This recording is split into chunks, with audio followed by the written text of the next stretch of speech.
Hello बच्चों, let us read this question. This question says assertion A, Al and Ga have nearly same atomic radii. Reason are Al and Ga show diagonal relationship. और हमारे options हैं. Option A, both A and R are true and R is the correct explanation of A. Option B, both A and R are true but R is not the correct explanation of A. Option C, A is true but R is false. Option D, A is false but R is true. Option E, both A and R are false. So हमारा जो assertion given है वो कहता है कि aluminium और gallium की nearly same atomic radii होती है. और जो रीजन आर कहता है वो कहता है aluminium and gallium diagonal relationship show करते हैं. सो इस क्वेश्चन को सॉल्व करने के लिए हमें जो की कंसेप्ट रिक्वायर्ड है वो है atomic radii of group 13 elements and diagonal relationship. So अगर हम देखें तो हमारे पास एल्यूमिनियम और गैलियम की बात की गई है जो कि ग्रुप 13 एलिमेंट्स होते हैं. सो अगर हम एल्यूमिनियम का कॉन्फ़िगरेशन देखें तो वो होता है 1s2 2s2 2p6 3s2 3p1. जो गैलियम का कॉन्फ़िगरेशन होता है वो होता है अप टू आर्गन यानी कि 18 एटॉमिक नंबर कवर हो गया, देन 3d10 4s2 4p1. सो जैसा कि हम जानते हैं कि जो ग्रुप 13 एलिमेंट्स होते हैं उसमें आते हैं बोरॉन, एल्यूमिनियम, गैलियम, इंडियम और थैलियम. सो अगर हम देखें तो नॉर्मल केस में क्या होता है कि हम जानते हैं कि जब हम डाउन द ग्रुप मूव करते हैं तो नंबर ऑफ शेल्स इंक्रीज करते हैं. इस कारण से जो एटॉमिक साइज है वो इंक्रीज करना चाहिए. यानी कि जब हम ग्रुप 13 में भी डाउन द ग्रुप मूव करें तो एटॉमिक साइज हमेशा इंक्रीज करना चाहिए. लेकिन हमें यहाँ पे ऐसा देखने को नहीं मिलता. और होता क्या है कि जो एल्यूमिनियम का साइज है वो थोड़ा सा बड़ा हो जाता है गैलियम से, या इनफैक्ट दोनों का नियरली सेम एटॉमिक साइज आता है, जबकि होना क्या चाहिए था कि जो गैलियम है उसका साइज ज़्यादा होना चाहिए. सो इसका जो रीज़न होता है वो हम देख सकते हैं कि जब हम एल्यूमिनियम से गैलियम की तरफ मूव कर रहे हैं तो जो न्यू इलेक्ट्रॉन्स अब ऐड हो रहे हैं वो हो रहे हैं हमारे डी सबशेल में. और हम जानते हैं कि जो डी सबशेल के इलेक्ट्रॉन्स हैं उनकी जो शील्डिंग पावर है वो बहुत ही पुअर है as compare to S and P electrons.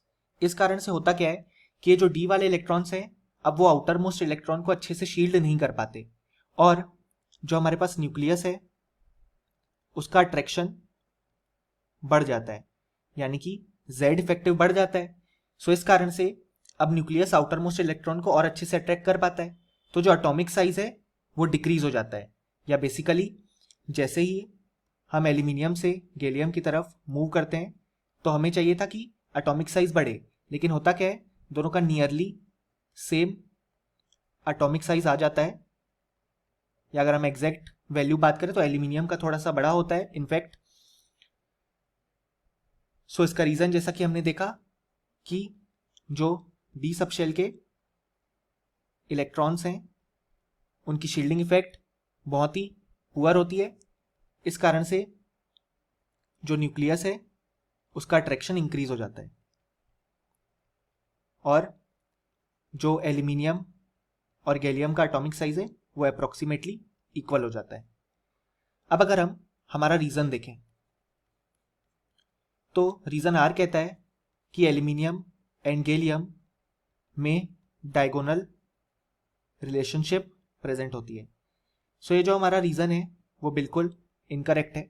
ऐसा इसलिए क्योंकि जो डायगोनल रिलेशनशिप शो होती है वो शो होती है जो हमारे पास सेकेंड पीरियड के एलिमेंट्स हैं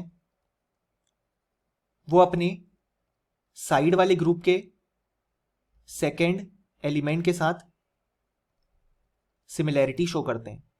इसी सिमिलैरिटी को हम डायगोनल रिलेशनशिप बोलते हैं. जबकि एल्यूमिनियम और गैलियम तो एक ही ग्रुप में आते हैं तो ये कभी भी डायगोनल रिलेशनशिप नहीं शो कर सकते। अब अगर हम डायगोनल रिलेशनशिप के एग्जाम्पल की बात करें तो जैसे हम देख सकते हैं हमारा जो अल्कली मेटल्स वाला ग्रुप है उसमें आता है lithium, sodium, potassium, rubidium, caesium और फ्रेंशियम। हम फ्रेंशियम को प्रॉपर्टीज के लिए कंसीडर नहीं करते क्योंकि वो रेडियो एक्टिव है। और अगर हम इसी के नेक्स्ट ग्रुप की बात करें तो वो है beryllium, magnesium, calcium, strontium, barium और रेडियम। यहाँ पे भी हम रेडियम की बात नहीं करते क्योंकि वो रेडियो एक्टिव है।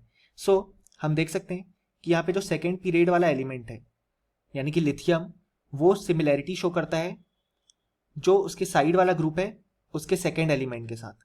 सो इस सिमिलैरिटी को हम बोलते हैं डायगोनल रिलेशनशिप। अब इसका जो मेन रीजन होता है वो ये होता है कि इन दोनों एलिमेंट्स का जो चार्ज अपॉन साइज रेशियो है वो सेम होता है, या बेसिकली हम बोल सकते हैं वो बहुत ही सिमिलर होता है। इस कारण से ये दोनों डायगोनल रिलेशनशिप शो करते हैं। और इसी कारण से होता क्या है कि जो लिथियम है वो अपने ग्रुप की प्रॉपर्टीज शो करने की जगह पूरी तरीके से जो प्रॉपर्टीज हैं वो मैग्नीशियम के सिमिलर शो करता है। सो डायगोनल रिलेशनशिप ऐसे एलिमेंट्स में अप्लाई होती है, लेकिन एल्यूमिनियम और गैलियम जो हैं वो एक ही ग्रुप के एलिमेंट्स हैं, सो उनमें डायगोनल रिलेशनशिप प्रेजेंट नहीं होगी। सो अब अगर हम अपना क्वेश्चन देखें तो जो असर्शन ए है वो बिल्कुल करेक्ट है। जैसा कि हमने देखा एल्यूमिनियम और गैलियम के नियरली सेम एटॉमिक रेडियस आते हैं, लेकिन जो रीजन आर है वो इनकरेक्ट है क्योंकि एल्यूमिनियम और गैलियम डायगोनल रिलेशनशिप शो नहीं करते। यानी कि जो करेक्ट ऑप्शन हो जाएगा वो जाएगा ऑप्शन सी की assertion is true but reason is false. और हम फाइनली लिख भी सकते हैं कि इस क्वेश्चन का जो करेक्ट आंसर है वो है option C. Hope you understood it well. Best of luck.